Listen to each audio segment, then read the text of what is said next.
Hey, Leveling Up Nation. It is another Leveling Up podcast with your host, Brigham Blackham. I'm your success story strategist, and I'm so stoked to have William Blake, the dyslexic coach, on today. We are going to be talking about how to destroy learned helplessness. Now, this is something that I think all of us can benefit from. And whenever we have a kid that's going through some of this, or we have in our business, we feel like we're struggling and we create this learned helplessness, we're going to give some strategies to overcome this learned helplessness and be able to get empowerment in your life. Now, I've got a little bit of a background that I want to share on William before we get started. So William Blake is a dyslexic achievement coach. He empowers adult dyslexics to build confidence and achieve their goals. That's exactly what we're going to be doing today. We're going to be overcoming challenges in reading, speaking, writing. William has become an award-winning speaker and best-selling author, using his personal experience with dyslexia as a superpower that supercharges his positivity. And he is solution focused. His mindset is all about making sure he can empower and give back to his community. Now, as a social media strategist, podcast host, and executive team member at the Champion Circle, William excels in fostering connections, leading mastermind groups, and creating uplifting content. And that's exactly what this is today, because we want to make sure that you can grow and you can instill that belief in yourself. So William, welcome to Leveling Up, my friend. How are you doing today? Doing so good. How are you, Brigham? Oh, thank you so much for having me on. Man, it's a pleasure. It's a pleasure. Well, let's dive in here first. Now, I think we should probably define what learned helplessness is. I'm sure this term comes up often in your line of work. So what is learned helplessness, and how can we conceptualize this in a business context? In the business context, because a lot of people I work with don't really focus on like the business side, because I work with dyslexics and usually adult dyslexics. I do some things with teenagers and youth, but that's more about focusing on like unlimited belief and kind of that first mindset and everything. But on the side of like a business and everything, we all have habits. Some are good, some are bad, right? And it's the conscious awareness that we have, that as we are able to be more conscious of the habits that have occurred over time, that we can then keep and strengthen the good and then get away the bad. Because like myself, I've been overweight since the 8th grade. And it's been a mindset of mine that I am overweight. That's been a thing that's been playing in my mind ever since middle school.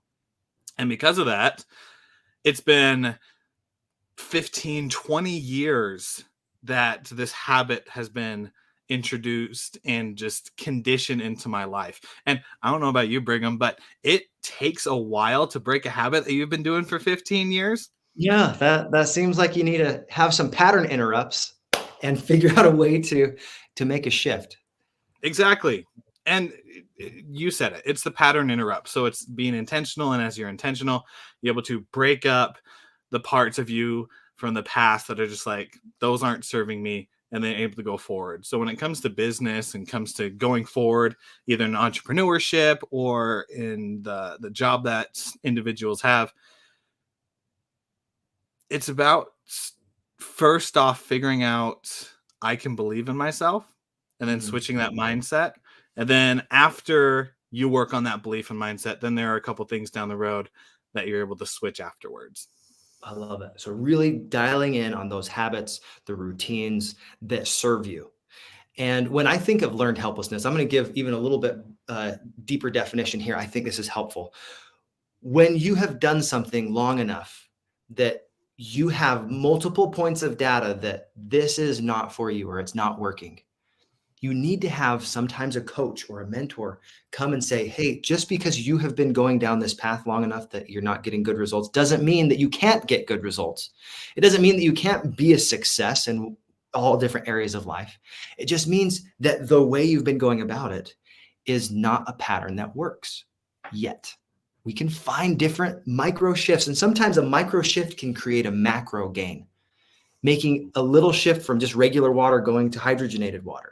Little tiny things that allow you to see, I can do a little bit better today in getting more sleep. I can do a little bit better today in the words that I choose to use, in creating possibilities for myself, in my language, being able to make sure that what I'm saying, is it on the vibration that's going to be positive and help me get through all of these ideas? Or is it going to take some of that vitality, that energy from me as I speak it into existence? Because we get to define our life by the language we choose. So William, as you dive in with people and help them destroy some of these learning blocks, what is one of the tips or the tricks that you've learned to be able to help neutralize some of those negatives so that you can build positives? Can I share two? Yes, do it. I'm just that guy. Someone asked me to share 3 things, I share 4. I just love giving value to everyone. The first thing that comes up to my mind was something that you brought up, which is the small steps that lead into over time it changing. I have this acronym that I have. It's LIGHT, because my one word why is light. Everything that I do revolves around it. And I found myself being like, I want to find this acronym. And I hope I'm using the right word where you put a word to each letter. Yeah, acronym, you got it. Awesome, sweet. Yo, dyslexia. I want to figure out with the acronym of LIGHT, because that's just a lot of what I do. And so I was able to figure out 5 words that go with it. L is for love. I is for inspiration. G is for gratitude. H is for hope. And then T is for time. And so I love that. What you brought up was something I want to share with G in gratitude. Because if you want to change your attitude, you change your gratitude.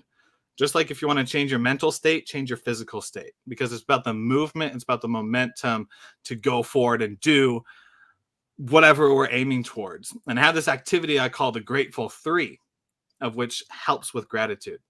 So with the Grateful 3, anytime a negative thought occurs, anytime something comes in that is just not working for you in the realm of mindset, then you just pattern interrupt, come up with 3 things you're grateful for. So if you're driving down the road and someone cuts you off, your mind starts, we've all been there. I've been there. Your mind start going on like that little person. Stop. 3 things you're grateful for. Well, I'm grateful for my wonderful car. I'm grateful for the hands I can use to drive and my steering wheel. But what I can also use this hands for is to flip the, nope, we're going to stop right there. 3 more things you're grateful for. Oh, I'm grateful for my house, grateful for my wife, and grateful for my kids. Right? It's the process of overhauling with gratitude so that you can start pushing out the negativity. Because for years, 10, 15, 20, 40 years, depending on how long you've been having this habit of maybe some negative thoughts, maybe some toxic reactions going on, it takes a lot, because you're not just starting from point 0 and going up towards it. You're starting from the back end and trying to overhaul and push it forward. So think of it like as a bowl where, let's just say it's full of beans. The white beans are the positive thoughts and the black ones are the negative. It's full of black beans. Every time we drop one thought in, which is the bean of negativity, we want to then drop 3 in of gratitude. And as we do that, when you start off short term, absolutely, it's not going to look like you're doing anything. It just looks like you're adding color to a bowl of black beans.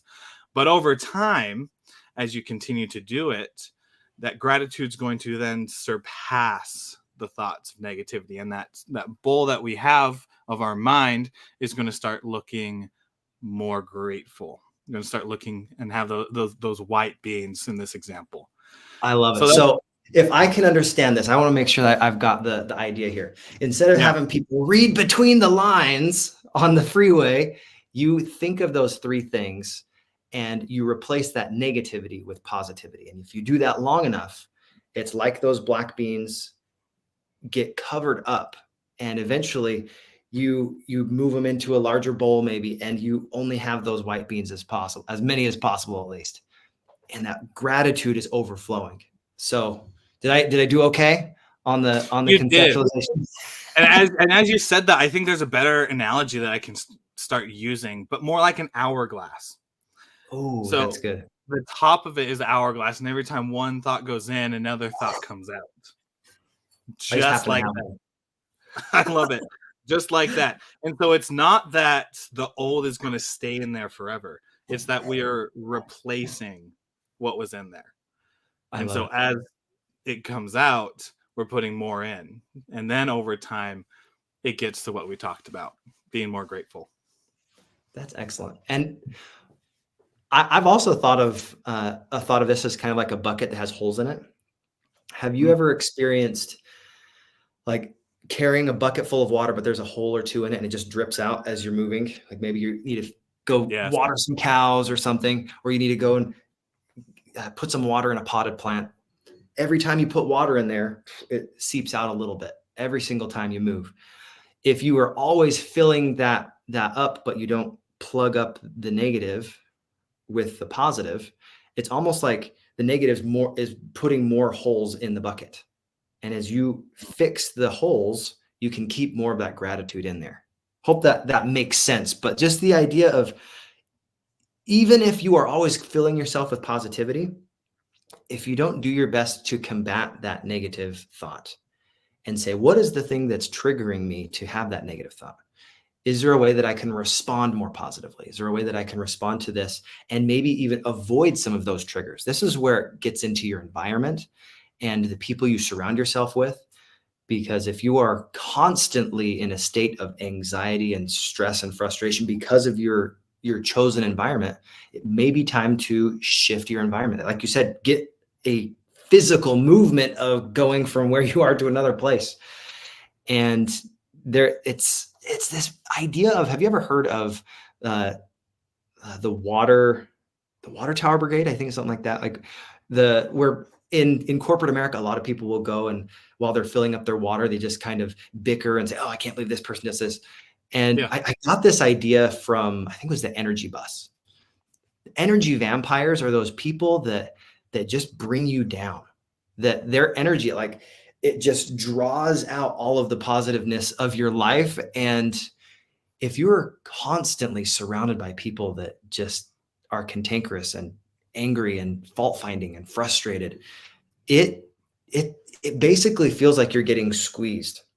But I've got another analogy that I think may be helpful here. Have you ever thought about what happens when you squeeze a lemon? What type of juice comes out of a lemon? I hope lemon juice. Well, I hope lemon juice, right? If you squeeze an orange, what comes out? Orange juice. Orange juice. So if hate is coming out of us when we're under pressure, if frustration is coming out of us when we're under pressure, if we lash out, guess what was inside of us? The same thing. So if we constantly fill our life with good, just like you said, like those little bean deposits, little white beans that represent the positive things, then when we get squeezed, we're put under pressure. We have people cut us off. We do things in our life that sometimes you have those circumstances that are really inconvenient. It is in those moments where you get squeezed that you get to see who you actually are on the inside, that pressure. So what does that make you think of, William, as far as your practice with helping dyslexic adults overcome some of their self-limiting beliefs? The first thing it makes me think of is to have grace with yourself, because I think a lot of people, when we talk about changing and we talk about the implementation of evolving and transforming your mindset, a lot of people will beat themselves up because they look at individuals who have been doing it for like 10, 15, I don't know why I keep using those two, but like we've been doing it for decades, right? Like we've been working on it hard, and because of that we have the results. But a lot of people who don't have the results and who are starting out, they might feel a little helpless, not have as much hope. I just want to give a little grace to those individuals, like saying that it's okay to start from where you're starting. That's where we started when we started on our journey. It's just now we're being more conscious about how we go forward. We are choosing what we think about. I've got another thing. I wanted to not give a nod to my friend, Greg Kimball. He says this: stop getting angry about your results for the work that you didn't do. So just like what you're saying, sometimes we compare ourselves at the beginning with someone that's at the end. And that comparison is one of the thieves of your happiness. It's one of the things that stops your progress faster than almost anything. I'm going to share a story. You ready for this? This is a story from when I was a missionary. Love it. You ready for it? You love it? Okay. So when I was first learning how to speak Mandarin Chinese, I was called to Taiwan. All right, well, I'm gonna go like this. Whoop, Taiwan's up there. I have my little flag. Oh, there we go. There you go.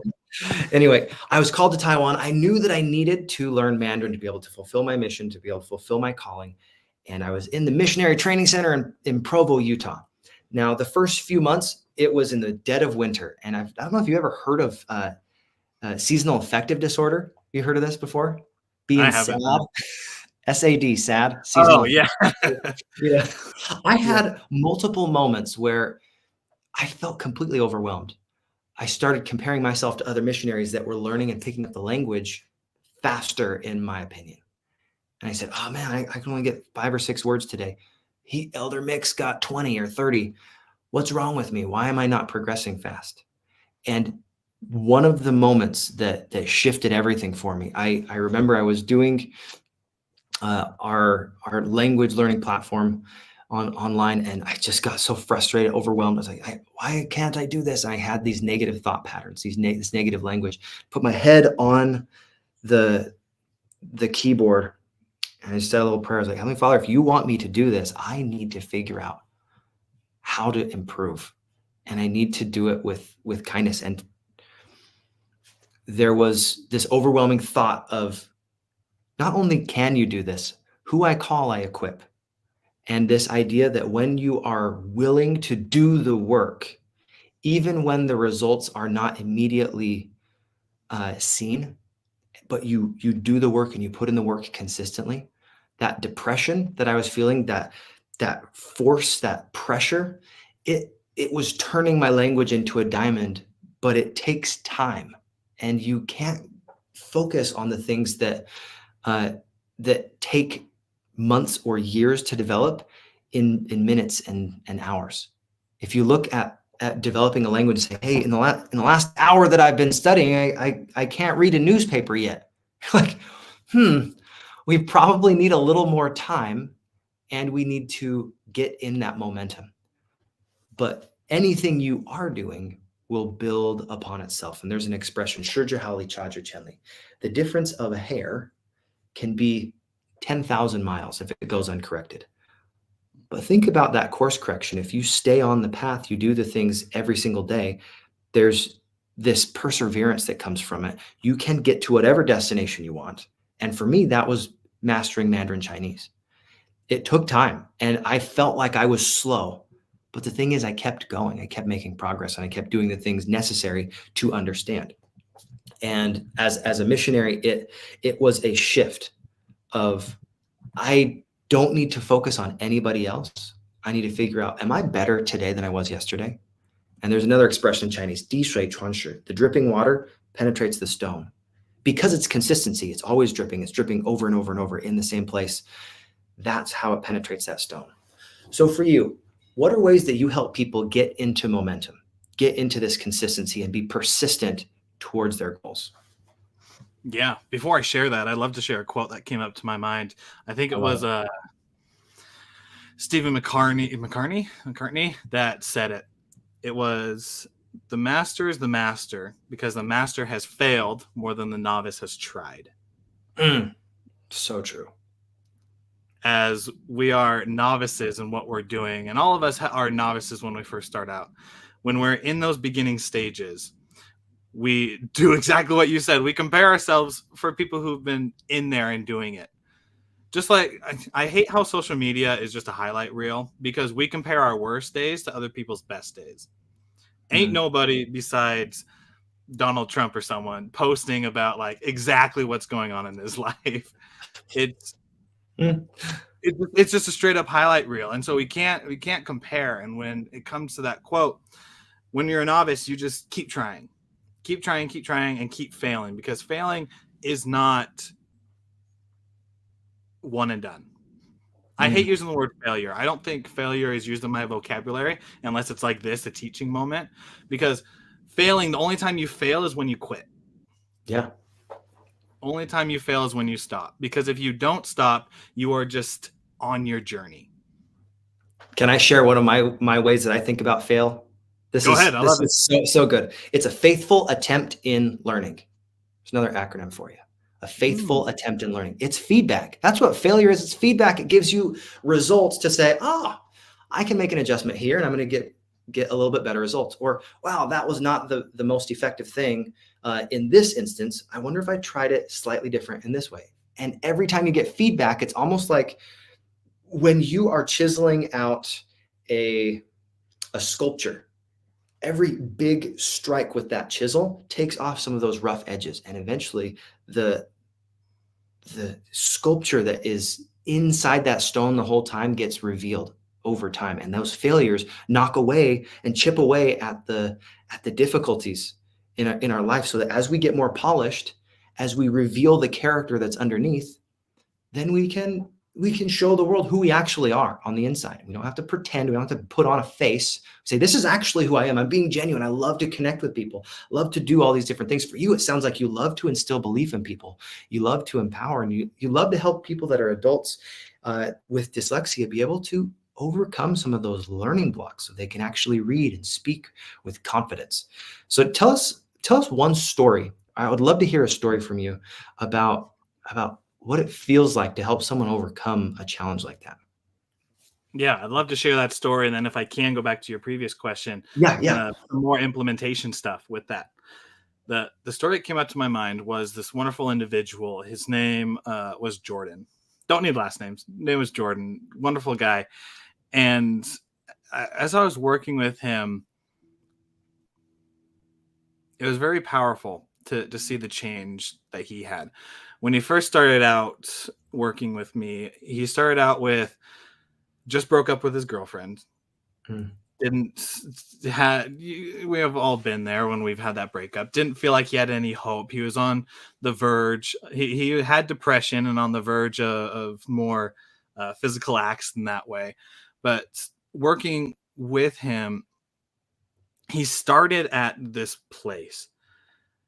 And as we simply just got on calls, and it wasn't normal ones to where I just have all this technical and strategic stuff that I can share with individuals. It was more of me sitting there listening and asking questions and him going through it. And as he went through it, he went from an individual who seemed a little sad and seemed just didn't have anything going for him to an individual who then was going out rock climbing, who then was going out and achieving stuff with his goals, who was going out and just like crushing the world. And this was, it took a couple months to get there, but just the transformation I saw with this guy was absolutely amazing. And from there to today, he's been just on fire with what he's doing. And he's brought his family members in with him to be able to go and do the rock climbing with him. Now it's a huge family activity that him and his brothers and sisters do. It's just such cool transformation that went from someone who was surrounded in darkness, and darkness being the challenge, the obstacle that Jordan faced, to someone who really went through the pain, because it is through pain that we progress. And instead of going around the bush, instead of going and hitting all that fluff, he went through it. And because he went through it, he saw that spark, that fire on the other side. And he was able to come out as just this transformed individual and is now just thriving. And I absolutely love that for him. So I wanted to share that story and lead that into some of the implementation stuff that individuals can do to really overcome their limitations and start that movement towards what they're aiming to go. I talked a little bit before about belief and mindset. That's really where the first step is, because if you don't believe that it's going to happen, it's not going to happen. Ain't nobody changed because they didn't have any new information or didn't think differently. There's no reason to. We are individuals who have minds that love comfort. Comfort being just habits that we've done over and over and over again. That's why it's so hard during New Year's resolutions as we set new goals. A couple days later, our mind's like, this is not us. And unfortunately, a lot of people fall down on the wayside and go back to their habits. It's because we just live in that comfortable thing. So having that belief and changing that mindset with the Grateful 3 and some other activities is a great thing to do. But then after that, what do you do? If you know that you can achieve it, if you listen to Tony Robbins and Alex Hormozy and Lewis Howes, and as you listen to them and get to that just they do gratitude, but more of a, you can do this. There is more belief. Then it goes into the direction point. So there's 3 different points. The first one's direction. Where are you going and where are you at right now? So if you think about it, I call this being a GPS. So like the Maps app on our phone, you open the maps, ask for 2 things. The first thing, where are you going? Where in the world do you want to go today? The second thing is where you're at right now. And usually a lot of people don't know that because it's just automatically put in their phone. But when you have those 2 things, then you can figure out the direction that you're headed. So where are you going? That's the ultimate goal. That's the finish line. That's the dream that you want to achieve. Where is that for you? And then where you're at right now, we got to be a little bit more truthful with ourselves. This is asking the harder questions, because I don't know about you, but if someone asks me, hey, Willie, how you doing? I'm like, doing good, when I might not be doing so good. So it's asking the questions that are hard. Physical, and for some examples, the physical side. Do I have a 6-pack? Do I have the energy to carry me throughout the day? Or am I sitting here with a keg needing to lose a little bit of weight? Socially, am I able to carry a conversation and talk with an individual? Or is it hard to ask questions? Financially, am I financially independent? Do I have money coming in? Or am I living paycheck to paycheck? Right? These aren't easy questions to ask ourselves and come to the realization that we might be lacking in them. But when we do and we become more pinpointed at exactly where we are, we're able to know the direction we're heading. So that's the first one with being a GPS and knowing your direction.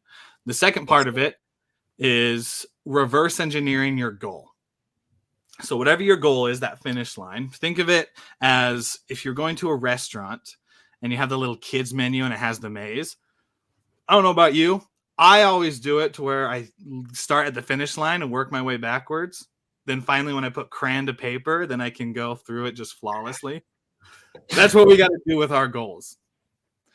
We got to start at the finish line and work our way back, because as we do, then we create the plan and blueprint needed to go forward. And it's creating those milestones along the way. Quick example with that is with one of my clients. He wanted to have a girlfriend. So I'm like, all right, let's try this out. He wanted a girlfriend. Awesome. How do you get a girlfriend? Well, you got to be dating a girl.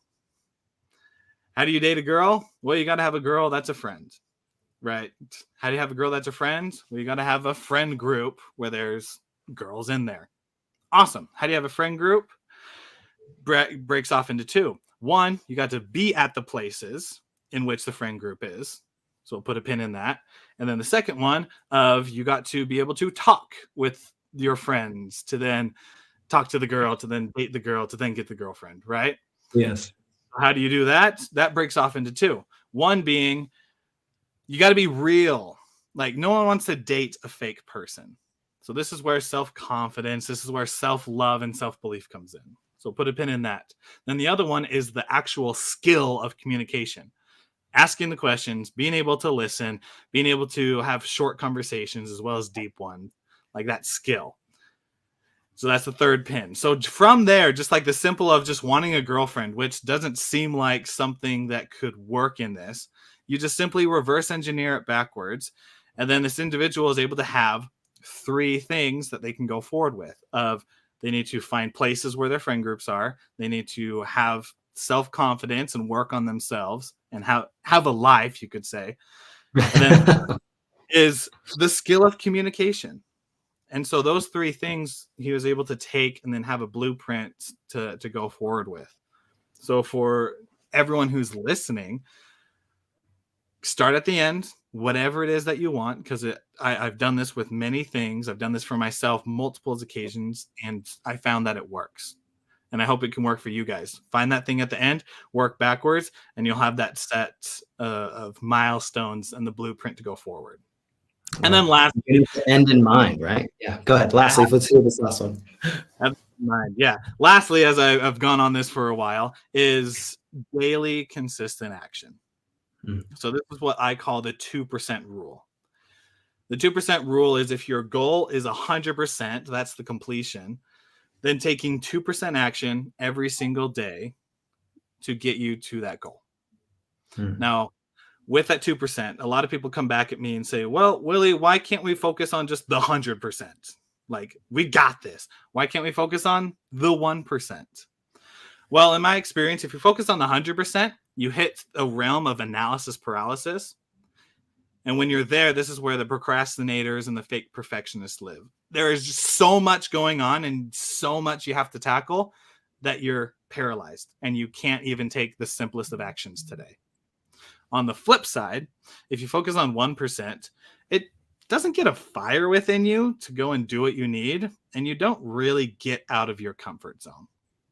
That's why I love 2%, because when you do 2% every day, it's small enough to where you're not overwhelmed by the craziness of it all, but then also big enough to get that fire, to get that passion out of you, and then get into that growth zone to help you hit that goal and start to transform your life. I think one of my favorite things from Alex Hormozi is that if your goal is $1 million and you reach it, it was never about the $1 million.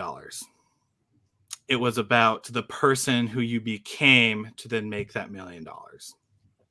And so wrapping this all in a nice little package for everyone, as you go along this journey and these few implementations that I gave you, realize that it's about the person that you're going to become at the end more than achieving the actual goal.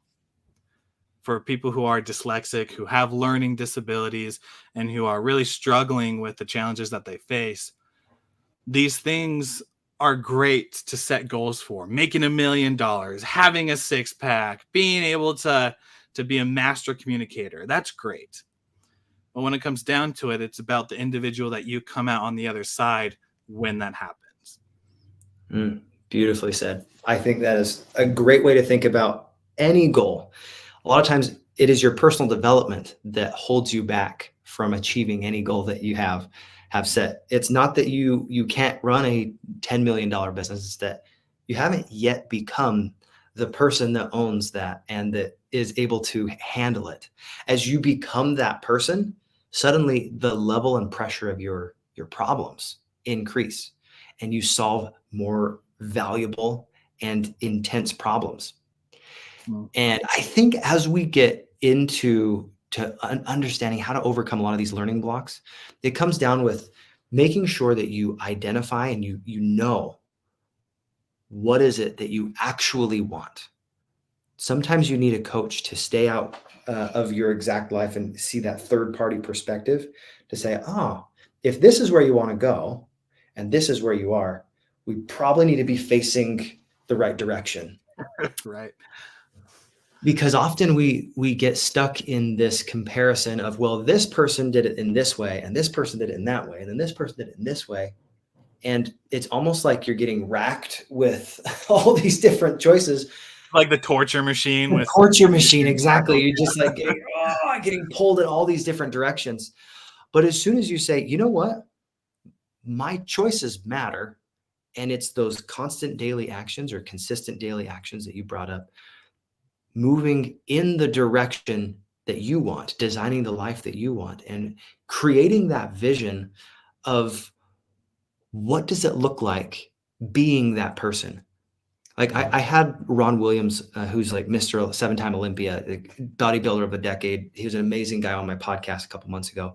And he talked about how he became Mr. Olympia was he found out what did all the previous Mr. Olympias do as far as going around the track and doing lunges, all these different activities. And he said, well, that's what the previous Mr. Olympia did.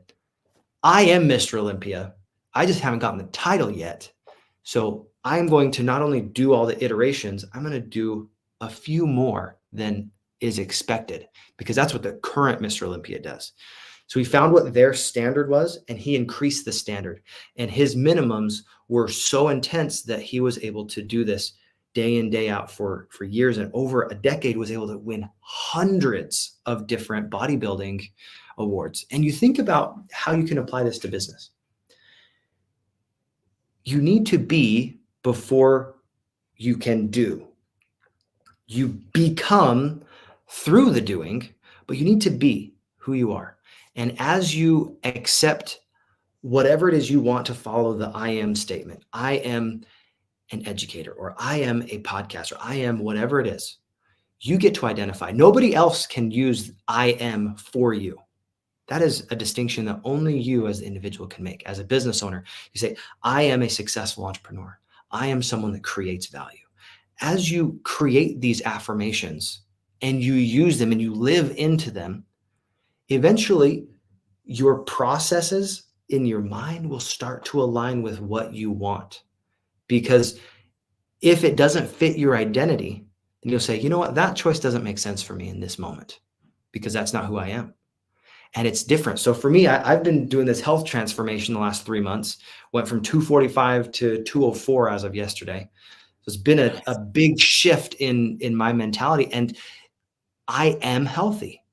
I am choosing to be healthy. I am living my life the very best that I can. And I'm choosing vitality over convenience. And sometimes we get stuck in that idea that, oh, this is the rule that my coach gave me, or this is the rule that somebody else gave me to live by. And you have all these different things social media tells you to do. And hey, do this and do this, and you'll be successful. Do this, and you'll make $1 million. Do this, and you'll have financial freedom. Do this. And eventually it feels like you're just absolutely covered in all these ideas. But as soon as you say, I am an entrepreneur, then that cuts through all of the shoulds. Hey, you should do this, you should do that. And then you should all over yourself. You don't worry about the should, you worry about who you are.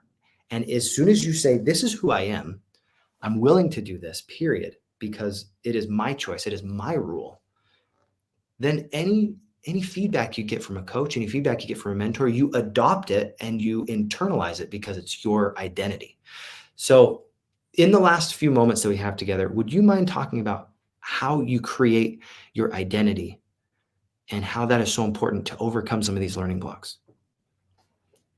I love that question. Such powerful. And one thing on the side of that is I love how you use the word yet when you say things. You're like, you haven't gotten this yet. And I absolutely love that because it is so true. Whatever we want, we just haven't gotten it yet. And it opens it from I should do this to I can do this. Because like you said, we should all over ourselves all the time. We should do this, we should do that. Instead, it's change your vocabulary. Change it from should to could. Because if you change it to could, I could do this, I could do that, that puts back the power of responsibility and back the power of the choice that you have to make the decision. And then it kind of lessens the burden of if I didn't do it, that was my choice. And that's okay. Rather than, oh, I should have done that. Man, now my life is going to be off the rails and I'm going to be so sad. And this is going to like, no, that's not what happens. Like life has up and downs. But when you change that to could, it changes that possibility. And that power we're able to get back with us. So I love that you use the word yet with what you did.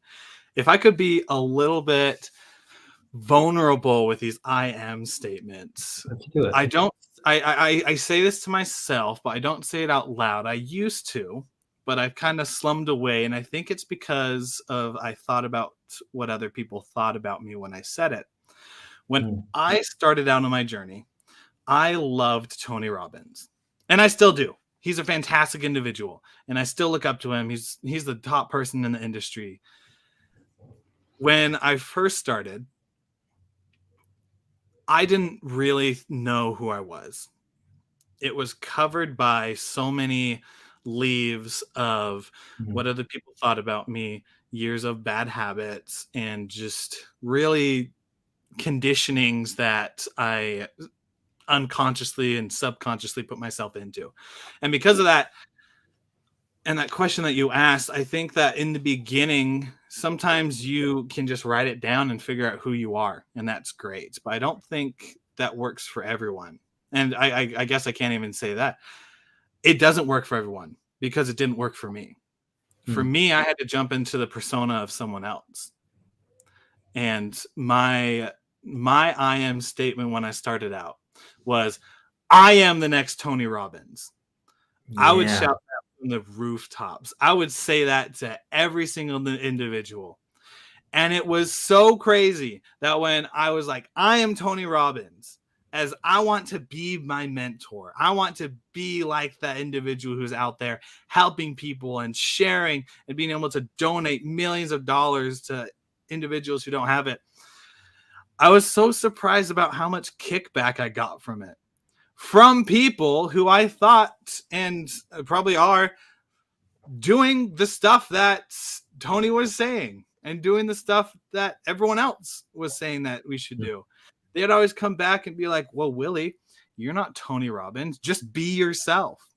Willie, why the heck are you making that goal? That's not even possible. Like all these, and they weren't all negative. Some were from a place of just like neutrality, and others were from a place of what others considered love. But if I can be vulnerable like that's what affected me the most. But how I got through it was just keep saying, I am the next Tony Robbins. I am the next Tony Robbins. And as I took on that persona, when choices came, like you mentioned, when choices came, I could make the decision of, is this helping me be the individual like Tony Robbins is, or is this pushing away from me being my true self? And so from there, it's just like, no, that's not serving me. That's not serving the entrepreneurship that I'm aiming towards. So I'm not going to do that. And then over the years, then I've been able to more discover who I am as Mr. William Blake, the dyslexic achievement coach, and still loving Tony in that. I don't think it's from a point of pride, but I'm just like, Tony Robbins is the first William Blake, right? It's just like how you frame it. And love Tony. He's super amazing. And I make that kind of as a joke. But it really comes down to like now, after taking on that alter ego, that persona, it then helped me to discover more of myself. So with individuals out there who are trying to figure it out, one, just sit in a quiet room and try to figure it out. Like just be with yourself. We are so busy nowadays. If the devil can't make you sin, he'll make you busy. We are just so busy nowadays. And because of that, I think we're a little scared, because if we slow down, we might actually find something out about ourselves. So if we slow down, then we're able to figure out more about ourselves, and maybe we'll self-discover who we are and be able to go from there. In addition to that, if that doesn't work, then find someone whose life that you love, find someone who has those same values and do those same things, and then start thinking of the question, like, what would they do in this situation? Would they do this? It's kind of like the famous thing, like, what would Jesus do in that way? What would you do? What would the future you do in that instance? And I think from there, being able to come up with that question and think of the long term in mind, the end in mind, that then you're able to make better choices and be William, able to I just had a missionary that I was teaching with, 2 weeks ago, and he had a little bracelet on. I was like, so what is that bracelet? He's like, you know the WWJD, what would Jesus do? He's like, this is the answer. He would love first. I was like, oh, that's so good. He would love first.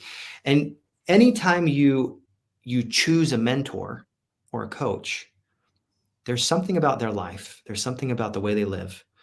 There's something about who they are that you want to ascribe to be like.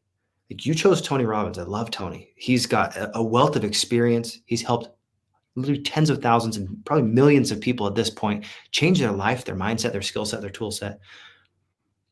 There's nothing wrong with saying, I want to be like them, but you don't want to be him, right? You want to be your own version of who you are. And I think as you choose mentors, there are things you can say, you know, I really love the way he does this. I'm going to take that skill. I'm going to apply it to myself. I'm going to take this skill and apply it to myself. And eventually we'll be able to live into our own greatness. Like you've chosen to be this dyslexic coach. You could have chosen to serve anybody. But you said, you know what, this is who resonates with me.